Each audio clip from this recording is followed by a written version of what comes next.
We have a new high score. We do have a new high score.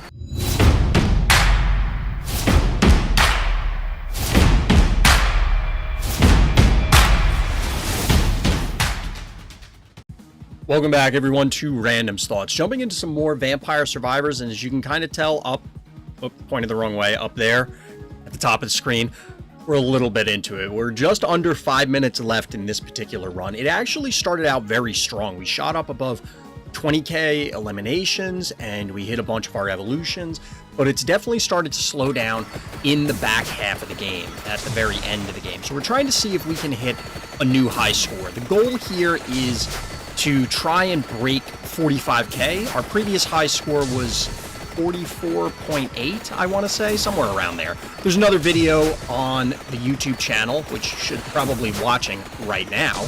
And I definitely appreciate it if you'd hit that subscribe button. If you want to see some live Vampire Survivors, you can head on over to my Twitch channel, which should be showing up on screen just below me, RTChompGG. But for now, we're going to be diving through, seeing if we can try and rack up the score in the next 4 minutes or so. And to be honest, I'm not super optimistic about this one. Like I said, it started out very strong. We were doing great, both increasing our score, we were leveling very quickly as a result because, you know, we're killing a lot of things.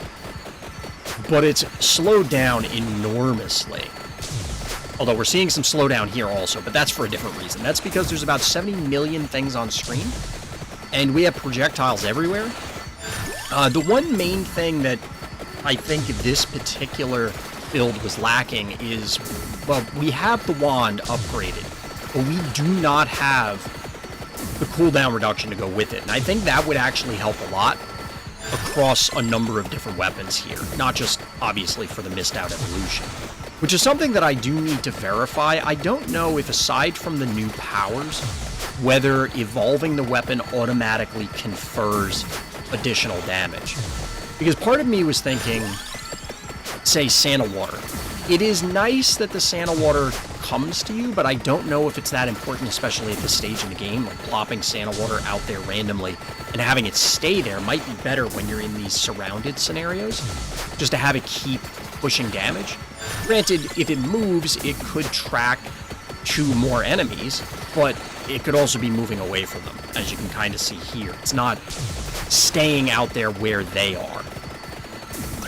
Obviously, I can try and move out to them, but I wonder if it would make more sense instead to not evolve some of these things. Leave them where they are, and then pick up different secondaries as a result. So while a tractor orb is cool and all, and I do actually like the item, in the case of Santa Water evolution, maybe it's better off not picking it up. Because late in the game, yes, I want the coins because I have a single meta progression left. I think it's the revive. But the point is that I don't really need the money. So if we don't need the money, yes, you can get floor chicken, and every once in a blue moon there'll be a build where either you make a mistake or, you know, it just isn't working out the way you thought, but why not just pick up a better damaging item, if possible? I mean, you could end up with, like, movement speed or, you know, something else that doesn't directly impact your ability to slay monsters. In which case, well, you're screwed. You know, it doesn't matter, and you'd probably be better off with the attractor or something. But it doesn't necessarily mean that you're going to get that, and it at least gives you the opportunity to find something else.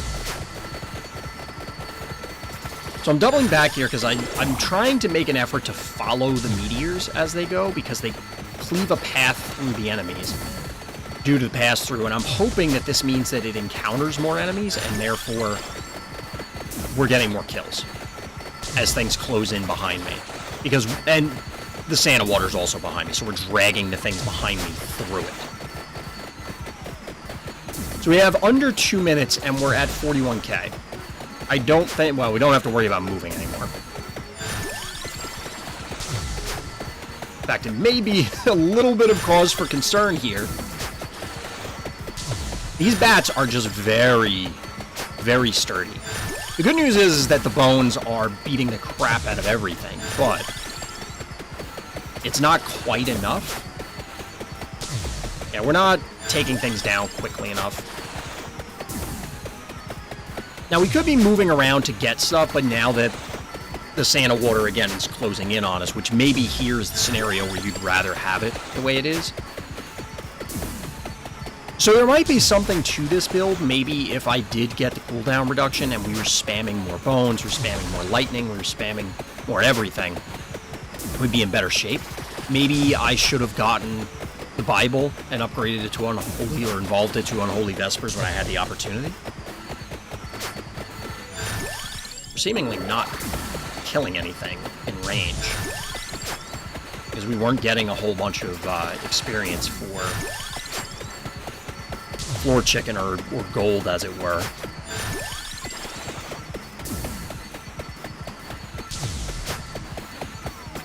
Are we killing anything here? I see the counter going up, but barely. Oh boy. Uh-oh. Uh-oh.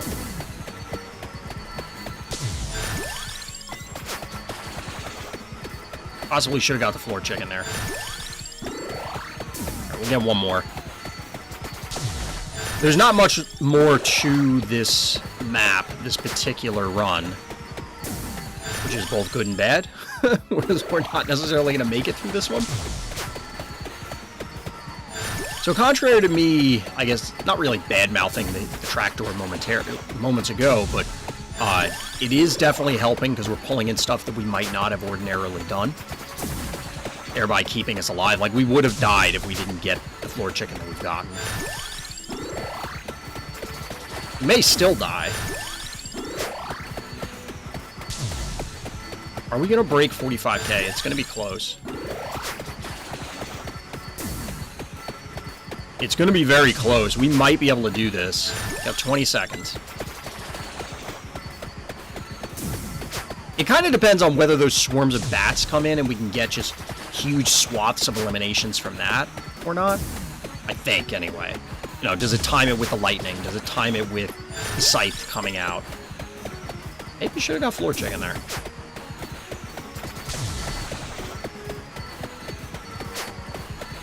Oh boy. It's getting dicey. But we have a new high score. We do have a new high score. We beat 45k. Still not good enough to really climb the leaderboard, but we're making progress. We're learning more about which builds seem to work, and I really like utilizing Mortaccio here. He's both fun to play, because if you're new to this, new to my channel, I love playing as the undead. But this is also a new combination, so I'm very excited about this one. But that'll do it for this time. So as always, everybody, thank you for listening. Thank you for watching. And Black Lives Matter.